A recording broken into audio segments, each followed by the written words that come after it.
Hello everyone, আসসালামু আলাইকুম। কী অবস্থা, সবাই কেমন আছেন? নিশ্চয়ই অনেক ভালো আছেন। আমিও আলহামদুলিল্লাহ ভালো আছি।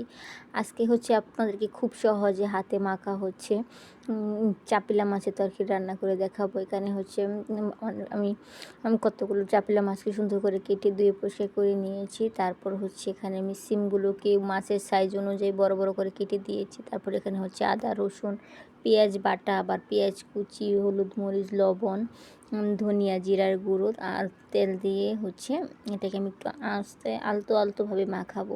কারণ চাপেলা মাছ কিন্তু খুবই নরম আর কাঁটাযুক্ত। এটা বেশি জোরে মাখতে গেলে এটা ভেঙে যাওয়ার সম্ভাবনা থাকে আর কাটা কাটা হয়ে যাবে, তখন আর খাওয়া যাবে না। সেই জন্য খুবই, দেখতে পাচ্ছেন আমি খুবই আলতো আলতোভাবে এটাকে মাখছি। এর তো আমার মাখাটা হয়ে গেছে।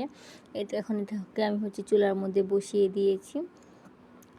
আস্তে আস্তে এই যে জাল হচ্ছে তখন আমি আস্তে করে শুধু একবার একটা লাড়া দিয়ে দিব। যখন দেখব যে পানিটা একটু শুকিয়ে গেছে তখন আমি গরম পানি করে রেখেছি, সেই গরম পানিটা তরকারিটা দিয়ে দিব। আর তরকারিটা আমি একবারই শুধু নাড়া দিয়েছিলাম, আর নাড়া দিইনি। তারপর এখানে আমি কিছু টমেটো কুচি দিয়ে দিলাম। টমেটো কুচি দিলে কিন্তু মাছের টেস্টটা বেশ ভালো আসে।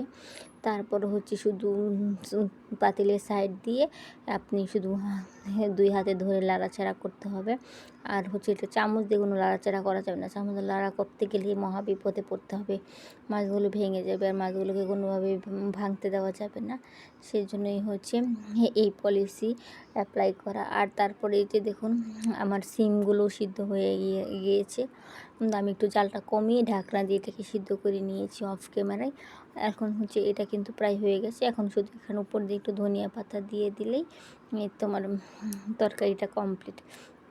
ধোয়ার জন্য তেমন দেখাও যাচ্ছিল না। আর এই দেখুন আমার তরকারিটার ফাইনাল লুক, কত সুন্দর কালার এসেছে না, আর খেতেও কিন্তু অনেক টেস্টি হয়েছিল।